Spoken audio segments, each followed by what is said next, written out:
Birmingham airport, England, 10 जुलाई 1990 सुबह के 7:30 take off से पहले प्लेन का इंस्पेक्शन किया जा रहा था। 81 पैसेंजर और 6 क्रू मेंबर एक एक करके प्लेन में सवार होने लगे। इस प्लेन को मालगा एयरपोर्ट, स्पेन जाना था। 8:20 प्लेन को टेक ऑफ के लिए क्लियरेंस मिल गया। धीरे धीरे रनवे पर रन करते हुए प्लेन टेक ऑफ भी कर गया। प्लेन में सब कुछ ठीक चल रहा था। कुछ ही मिनटों में बादलों के बीच से तैरता हुआ यह प्लेन 10,000 फीट के एल्टीट्यूड में पहुंच गया। इस प्लेन का कैप्टन टिम लैंकास्टर और को पायलट एलिस ट्रियर दोनों ही बेहद एक्सपीरियंस पायलट थे। पायलट का सीट बेल्ट कुछ इस तरह से होता है। यहाँ पर शोल्डर के सीट बेल्ट को अधिक समय तक लगाया नहीं जाता है, इसलिए दोनों ही पायलट्स ने शोल्डर के सीट बेल्ट्स को रिलीज कर दिया। प्लेन अब भी क्लाइंब कर रहा था। वहीं कैबिन क्रू खाने पीने का इंतजाम करने लगे। तभी एक जोरदार आवाज के साथ लिंक विंड स्क्रीन उखड़कर अलग हो गया, मानो ये किसी तूफानी बादलों के भीतर समा गया हो।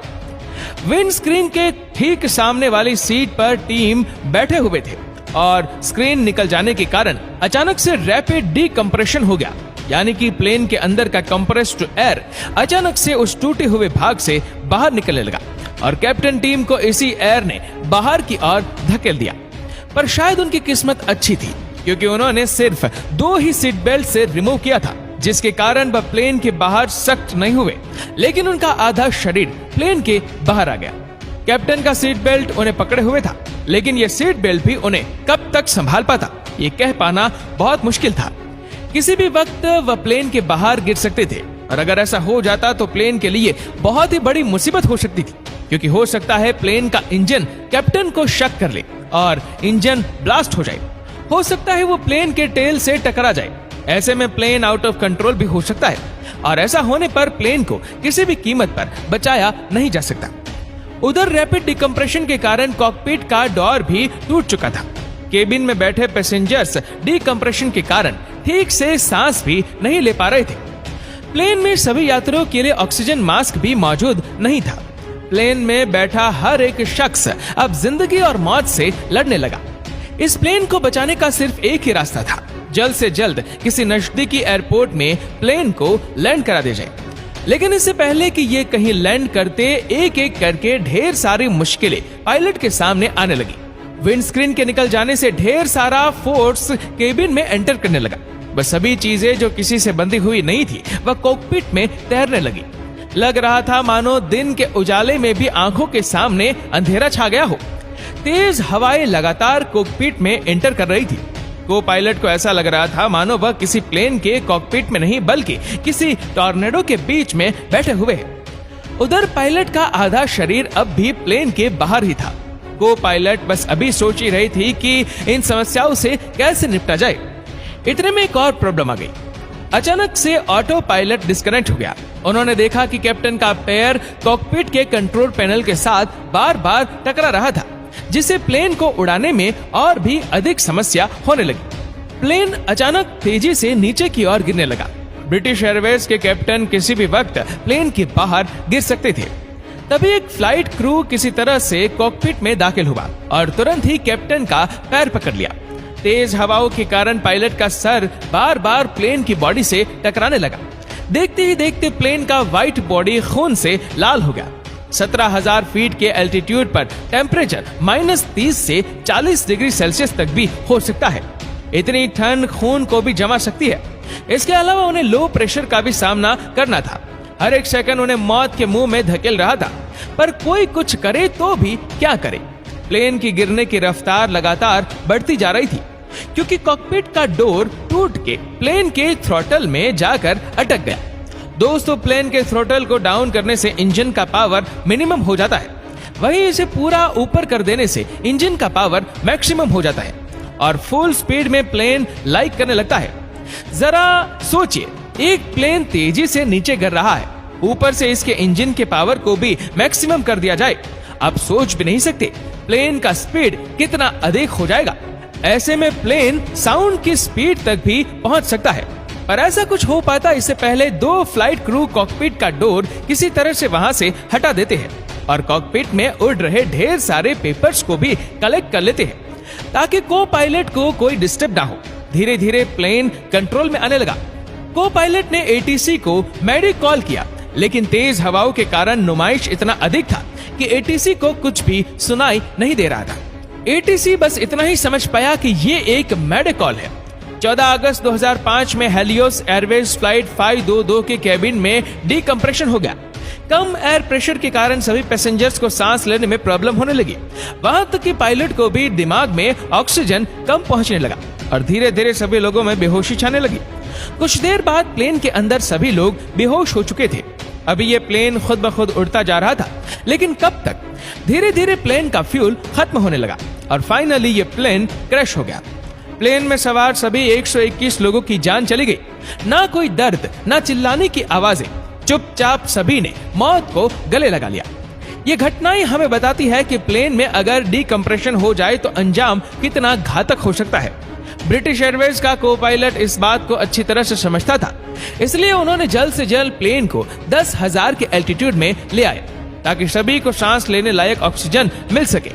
उधर फ्लाइट क्रू अब भी टीम के पैरों को होल्ड करके रखे हुए थे। उनका हाथ भी अब जवाब देने लगा। कैप्टन का आधा शरीर कड़ाके की ठंड और कम एयर प्रेशर में एक्सपोज होने के कारण वह अपने कॉन्शियसनेस हो चुके थे। प्लेन का एल्टीट्यूड कम हो जाने के बावजूद भी ऐसा लग रहा था जैसे उनकी सांसें थम गई हो। क्रू मेंबर्स को लगने लगा कि अब कैप्टन की मौत हो चुकी है, लेकिन फिर भी वह उनके शरीर को छोड़ नहीं सकते थे। प्लेन अब धीरे धीरे नीचे आने लगा। अब तक प्लेन में नुमाइश भी कम हो चुका था। एटीसी ने साउथहैम्पटन एयरपोर्ट में लैंड करने की इजाजत दे दी। प्लेन अभी कुछ ही देर पहले उड़ान भरा था। प्लेन में भरा सारा फ्यूल अब भी टैंक में मौजूद था और यही फ्यूल ब्रिटिश एयरवेज के लिए एक मुसीबत बन गई। इसलिए उन्हें सीटी का चक्कर लगा लगा कर फ्यूल खत्म करना पड़ेगा। इसके बाद जब फ्यूल खत्म होकर प्लेन का वजन थोड़ा हल्का हो जाए तब इसे नजदीकी एयरपोर्ट में लैंड करा दिया जाता है। लेकिन ब्रिटिश एयरवेज के साथ समस्या ये भी थी कि उनके पास फ्यूल को डंप करने का सिस्टम ही नहीं था और विंड स्क्रीन के टूट जाने के कारण उसे सीटी का चक्कर लगा लगा कर फ्यूल को बर्न भी नहीं कर सकते थे। अगर कहा जाए तो उन्हें सारे फ्यूल के साथ ही प्लेन को हार्ड लैंडिंग कराना था। प्लेन को लैंड कराने के लिए ढेर सारे लैंडिंग प्रोसीजर्स को फॉलो करना पड़ता है। लैंडिंग जैब लिस्ट को भी फॉलो करना पड़ता है। इन सारे प्रोसीजर को फॉलो करने के लिए 2 पायलट होते हैं, लेकिन यहाँ पर को पायलट को ये सब अकेले ही करना था। वह सारे स्टैम्प को बस याद करके प्लेन को लैंड कराने की कोशिश करने लगे। रनवे में ILS होता है, यानी कि इंस्ट्रूमेंटल लैंडिंग सिस्टम, जो प्लेन को एक्यूरेट लैंडिंग कराने में बहुत मदद करता है। पर उनकी किस्मत इतनी खराब थी कि एयरपोर्ट में ILS सिस्टम था ही नहीं, यानी कि अब पायलट को अपनी आंखों से नीचे देखकर प्लेन को लैंड कराना था। प्लेन धीरे धीरे नजदीक आता गया। एम्बुलेंस, फायर फाइटर्स सभी तैनात हो चुके थे किसी भी घटना से लड़ने के लिए। धीरे धीरे प्लेन रनवे में टच डाउन किया। प्लेन का लोड अधिक होने के कारण लैंडिंग व्हील्स में लगा डिस्क ब्रेक ठीक से काम नहीं कर पा रहा था। एक एक करके सारे टायर्स ब्लास्ट होने लगे और फाइनली ये प्लेन रुक गया।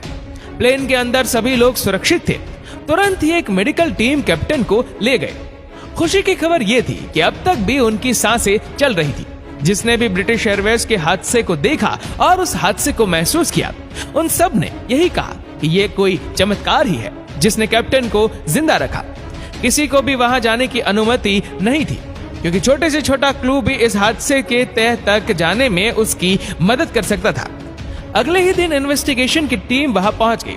उन्होंने सबसे पहले फ्लाइट का मेंटेनेंस मैनुअल देखा और ये पेचीदा सा लगने वाला केस महज 10 पन्नों के मैनुअल में ही सॉल्व हो गया। घटना के एक दिन पहले इस प्लेन को मेंटेनेंस के लिए भेजा गया था। दरअसल कुछ दिन पहले प्लेन के विंड स्क्रीन में खराबी आ चुकी थी। इसमें स्क्रैच और बबल्स आने लगा, इसलिए इस मेंटेनेंस के दौरान इस प्लेन का विंड स्क्रीन को भी रिप्लेस करना था, वह भी एक रात में, क्योंकि अगले ही सुबह ये प्लेन फिर से उड़ान भरने वाला था। मेंटेनेंस इंजीनियर रातों रात प्लेन के विंड स्क्रीन को चेंज करने में लग गए। मेंटेनेंस इंजीनियर अपने काम में काफी माहिर थे। शायद इसे एक्सपीरियंस ने उन्हें ओवर कॉन्फिडेंस बना दिया। कौन से प्लेन में कहां पर कौन सा बोल्ट लगता है, इसका एक चार्ट बना होता है, लेकिन उस इंजीनियर ने अपने एक्सपीरियंस के हिसाब से ही काम करना सही समझा और उस चार्ट को इग्नोर कर दिया। उन्होंने विंड स्क्रीन के बोल्ट को लिया और न्यू बोल्ट को अपने आंखों से देखकर यह अंदाजा लगाने लगा कि दोनों बोल्ट एक ही है या नहीं। दोस्तों, दिखने में तो दोनों बोल्ट एक ही जैसे थे, लेकिन उसके आकार में थोड़ा सा ऊंच नीच था। कुछ घंटों बाद उन्होंने सारे ऐसे बोल्ट को टाइट कर दिया जो उसका था ही नहीं। मेंटेनेंस में नॉर्मली दो टीम होती है। फर्स्ट में वो लोग होते हैं जो प्लेन के किसी पार्ट को रिप्लेस करते हैं या प्लेन का सर्विसिंग करते हैं। वही दूसरी टीम ये देखती है कि जो भी काम प्लेन में किया गया वह सही तरीके से किया गया है या फिर उसमें कुछ खामी रह गई है।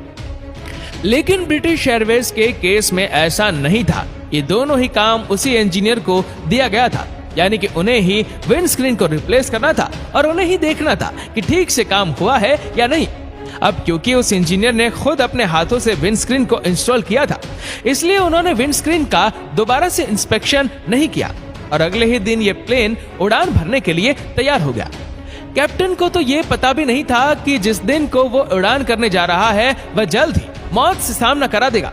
उड़ान के महज कुछ ही मिनट बाद करीब 17,000 फीट के एल्टीट्यूड पर एक जोरदार धमाके के साथ विंड स्क्रीन उखड़ के अलग हो गया। इस प्लेन के विंड स्क्रीन का एक डिसएडवांटेज ये था कि उसके स्क्रीन को अंदर से नहीं बल्कि बाहर से फिट किया जाता था। फॉर एग्जाम्पल, ये पिक्चर में आप देख सकते हैं कि ये प्लेन का कॉकपिट है। यहाँ पर विंड स्क्रीन के चारों और बाहर से बोल्ट लगा होता है। हालांकि कुछ बोल्ट को अंदर से भी टाइप किया जाता है, लेकिन यहाँ पर मेन फोकस है कि विंड स्क्रीन को बाहर से लगाया जाता है। अगर इसी पिक्चर को दूसरी साइड से देखें तो ये है प्लेन का कॉकपिट। अब यहाँ पर हम रेड कलर से विंड स्क्रीन बना देते हैं जो कि अंदर से लगाया गया है। यहाँ पर अगर इसके बोल्ट खुल भी जाए या किसी तरह का डैमेज हो जाए तो प्लेन का ये मिडल बॉडी चारों तरफ से होल्ड कर लेगा, विंड स्क्रीन को बाहर सक होने नहीं देगा। अब हम इस विंड स्क्रीन को मिटाकर बाहर से इंस्टॉल करते हैं। बाहर से इंस्टॉल करने पर सबसे बड़ा प्रॉब्लम ये होता है कि इसका बोल्ट अगर खुल जाए या किसी तरह का डैमेज हो जाए तो ये जो प्लेन का मिडल बॉडी है ये विंड स्क्रीन को होल्ड नहीं कर पाएगा और ये विंड स्क्रीन आसानी से उखड़ के अलग हो सकता है। ऐसा ही ब्रिटिश एयरवेज के साथ भी हुआ था, इसलिए प्लेन का बॉडी इसे होल्ड नहीं कर पाया। गलत बोल्ट का यूज करने के कारण विंड स्क्रीन कमजोर होता गया और फाइनली ये उखड़ के अलग हो गया। पर पायलट की बहादुरी ने सभी को मौत के मुंह से बाहर निकाल दिया। ऐसे पायलट को तो हमारा सैल्यूट।